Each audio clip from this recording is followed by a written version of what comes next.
اعوذ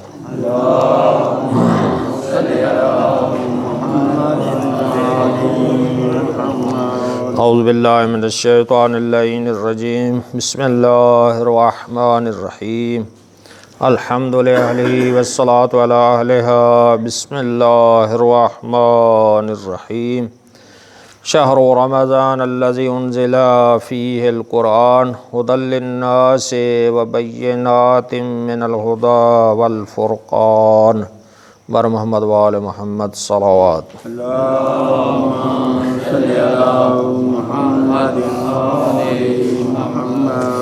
اللہ تبارک و تعالی سورہ بقرہ آیت نمبر 185 پارہ نمبر 2 میں ارشاد فرماتا ہے، یہ ایسا بابرکت مہینہ ہے شہر رمضان، ماہ رمضان، الذی انزل فیہ القرآن، جس میں قرآن کریم کو نازل کیا گیا ہے، ھدی للناس، یہ پورا قرآن کریم ہدایت ہے لوگوں کے لیے، وبینات من الھدی والفرقان، اس میں واضح تر ہدایت کی نشانیاں موجود ہیں۔ تو قرآن کریم کا معنی کیا ہے؟ قرآن کریم کے لغوی معنی جمع کرنے اور پڑھنے کے ہیں، اور اس کے اصطلاحی معنی کہ اللہ تبارک و تعالی حضرت محمد مصطفیٰ صلی اللہ علیہ وآلہ وسلم کے دل اقدس پہ بطور وحی جبرائیل کے ذریعے یہ قرآن کریم نازل کیا ہے۔ تو قرآن کے ہر آیت، ہر جملہ ہمارے لیے حجت ہے، اور جیسا کہ میں نے کل عرض کیا تھا کہ سب سے پہلے قرآن کے اندر جو کچھ بھی ہے وہ اللہ کے نبی کی زبان سے نکلے ہوئے الفاظ ہیں۔ کیسے ہیں؟ امانت داری، دیانت داری کے ساتھ جس طرح اللہ کے نبی کو حکم آیا، وحی آئی، ویسا کہ ویسے سنا دیا۔ تو سب سے پہلے ہمیں یہ تسلیم کرنا پڑے گا، اور قرآن بھی اس کی تائید کر رہا ہے کہ وَمَن يُطِعِ الرَّسُولَ فَقَدْ أَطَاعَ اللَّهَ، فرمایا جس نے میرے رسول کی اتباع کی، اطاعت کی، اس نے اللہ کی اطاعت کی۔ دو مختلف آیات، اس آیت میں یہ حکم دیا جا رہا ہے جس نے میرے رسول کی اطاعت کی اس نے اللہ کی اطاعت کی، یعنی توحید کی معرفت، توحید کا حکم، اور جس طرح اللہ کی معرفت کا حکم ہے وہ بھی اللہ کے نبی نے دیا ہے جو قرآن کے اندر موجود ہے۔ سارے احکام، ہم نماز پڑھ رہے ہیں، روزے کے احکام ہے، تمام شریعت کے احکام، پورا قرآن کریم، قیامت کا تذکرہ، سارا دین کے احکام جو ہیں وہ اللہ کے نبی کی زبان سے ہم تک پہنچے ہیں۔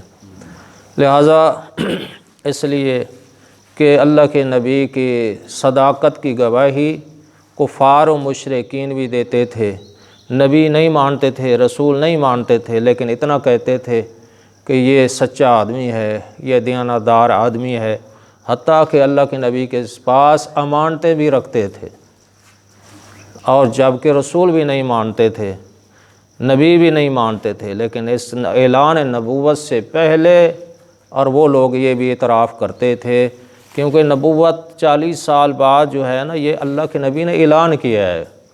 نبی کب سے ہیں؟ فرمایا کنت نبیا وآدم بین الماء والطین، میں اس وقت بھی نبی تھا، آدم پانی اور مٹی کے درمیان تھے۔ قرآن کی آیات کی مختلف اقسام ہیں، قرآن کی آیات انشاءاللہ ان کی تفصیل میں کل بیان کروں گا، جن میں سے آیات محکم بھی ہے، متشابہ بھی ہے، ناسخ بھی ہے، منسوخ بھی ہے، مجمل بھی ہے، مفصل بھی ہے، اور مطلق بھی ہے، مقید بھی ہے، عام بھی ہے، خاص بھی ہے۔ یہ ساری آیات جو ہیں نا یہ اللہ کی طرف سے ہیں۔ جتنا آیات کی اقسام ہیں اس میں قرآن کے الفاظ اللہ کی طرف سے ہیں، قرآن کے معنی بھی اللہ کی طرف سے ہیں، اور قرآن کے اندر فصاحت و بلاغت اس قدر موجود ہے، قیامت تک اس کا کوئی چیلنج کرنے والا نہیں ہے۔ یعنی اتنا قرآن کے الفاظ اللہ کی طرف سے، قرآن کے معنی بھی اللہ کی طرف سے، اور قرآن کے اندر فصاحت و بلاغت ہے، اس قدر ہے، فصاحت و بلاغت سے مراد ہے یعنی معجزہ ہے، قیامت تک معجزہ ہے۔ تو یہ قرآن دلوں کی بہار ہے، قرآن رحمت ہے، قرآن شفا ہے، قرآن ہدایت ہے، قرآن بڑی مقدس کتاب ہے، پڑھنا عبادت ہے، سننا عبادت ہے، نظر کرنا عبادت ہے، قرآن کے مطابق زندگی بسر کرنا بھی عبادت ہے۔ تو عزیزان گرامی، سورہ الحاقۃ ما الحاقۃ کی آیت نمبر 44 میں اللہ ارشاد فرما رہا ہے وَلَوْ تَقَوَّلَ عَلَيْنَا بَعْضَ الْأَقَاوِيلِ لَأَخَذْنَا مِنْهُ بِالْيَمِينِ ثُمَّ لَقَطَعْنَا مِنْهُ بِالْوَتِينِ۔ اور فرمایا سورہ الحاقۃ ما الحاقۃ میں اللہ کے نبی کی صداقت کی یہ دلیل، اور اللہ نے خود حکم دیا ہے، یعنی کتنا سچے ہیں۔ وَمَا يَنْطِقُ عَنِ الْهَوَىٰ إِنْ هُوَ إِلَّا وَحْيٌ يُوحَىٰ۔ اللہ کی وحی کے بغیر کلام نہیں کرتے، بولتے نہیں ہیں، جو کلام کرتے ہیں اللہ کی وحی سے کلام کرتے، اپنی طرف سے کوئی ہمیں حکم نہیں دیتے۔ تو پھر فرمایا یہی وَلَوْ تَقَوَّلَ عَلَيْنَا بَعْضَ الْأَقَاوِيلِ لَأَخَذْنَا مِنْهُ بِالْيَمِينِ۔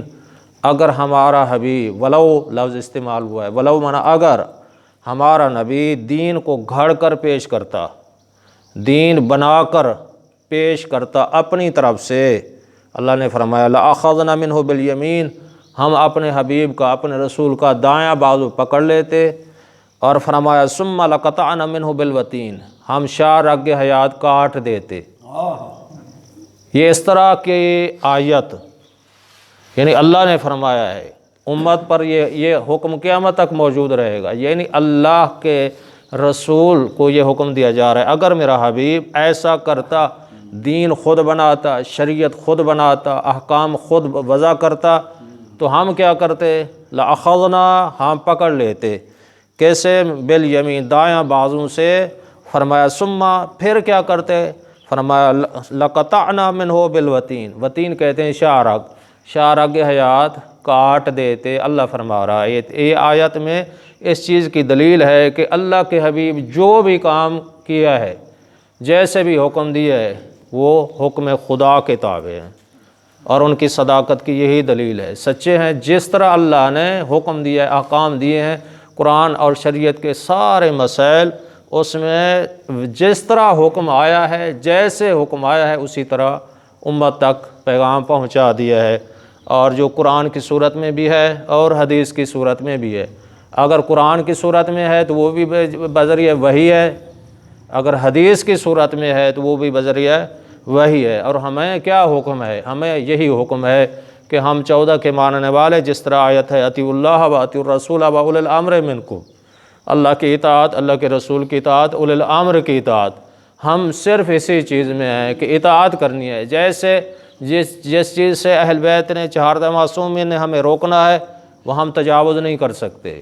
شریعت کسی چیز کا اسی 2 الفاظ کے اندر ہے، جس چیز کا اللہ، اللہ کے رسول، اہل بیت، 14 معصومین ہمیں حکم دینا ہے، وہاں وہ کام ہمیں چھوڑنا نہیں ہے، جس سے منع کرنا ہے وہاں ہم اس کام کو بجا لانا نہیں ہے۔ یہی شریعت ہے، حکم امام، حکم معصوم، قرآن کے مطابق جس طرح ہمیں حکم آئے اسی طرح ہمیں کام کرنا پڑے گا۔ اسی چیز کا نام کیا ہے؟ اطاعت ہے۔ اگر اسی پہ ہم عمل کر لیں تو پھر قیامت کے دن ہم اپنی مرضی کے مطابق زندگی گزاریں گے۔ اطاعت اسی چیز کا نام ہے، اس لیے فرمایا ان الدین عند اللہ الاسلام، اللہ کے نزدیک پسندیدہ دین اسلام ہے۔ ومن یبتغی غیر الاسلام دینا فلن یقبل منہ، فرمایا اس دین اسلام کے علاوہ کوئی اور دین، کوئی اور بات، کوئی اور کسی چیز کو گھڑ کر پیش کرے گا، کوئی دین لایا جائے گا، اللہ فرما رہا ہے فلن یقبل منہ، وہ دین قبول نہیں کیا جائے گا۔ صرف اسلام ہے، اسلام کے قوانین کیا ہیں، حکم کیا ہیں، احکام کیا ہیں، اسی پہ ہم عمل کریں تو انشاءاللہ انجام اچھا ہوگا۔ وآخر دعوانا ان الحمد للہ رب العالمین۔